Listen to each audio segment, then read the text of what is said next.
Hi everyone, Patricia Worby here. I wanted to talk to you today about something I read in the newspaper over the weekend. Here it is.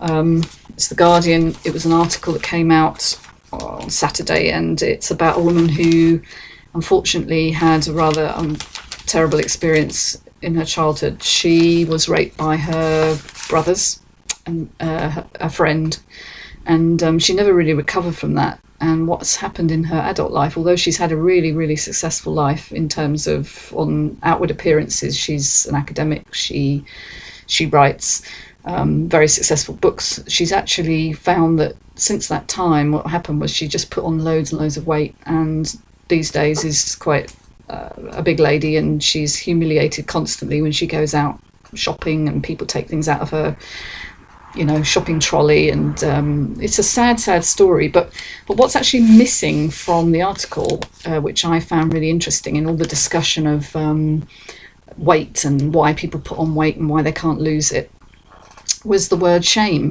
How shame actually goes into the body, and it drives a lot of physiological change because it's a stressful situation for the body to have. And I really think we need more discussion of why these things actually change the brain and allow people to get into a sort of situation that they can't get out of. Of course, I know that you can change this, and that's really what I'm here to talk about. And it was just really, really sad that in this whole article, nobody has mentioned trauma. No one has talked about how you can rejig the brain and help it to adjust, and the physiological set point to change again, away from stress and towards rest and relaxation. And once that happens, so much starts to happen that the body can actually let go of the weight that's there as a sort of it's basically a barrier between you and the rest of the world. That's not to say everybody puts weight on for that reason.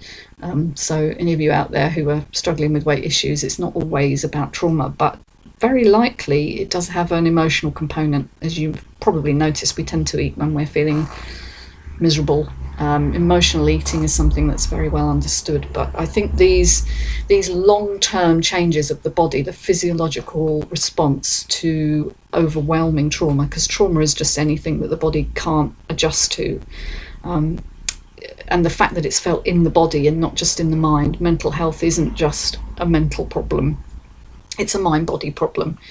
And I just really wanted to raise that issue and say it can be healed, folks. You can change all this stuff, as I've done. I didn't have a weight problem, but I had a sort of a chronic fatigue issue. I had an illness for like 2 or 3 years on and off, which meant I couldn't function and I wasn't able to work for a long while. So, and again, that's another thing that you wouldn't necessarily think has an emotional component. We're not saying that it isn't a physical real illness, but it does have a very strong emotional component too, because the mind and the body are not separate. And that's just something I like to talk about when I do talks and when I work with people. So just to know that there are things that you can do. I talk about those a lot on my various other videos that you can capture on my YouTube channel, Health Warrior. I've got my blog, I've got my website, alchemytherapies.co.uk, so do check me out, and I'll update you with more in the next vlog. Take care, bye for now.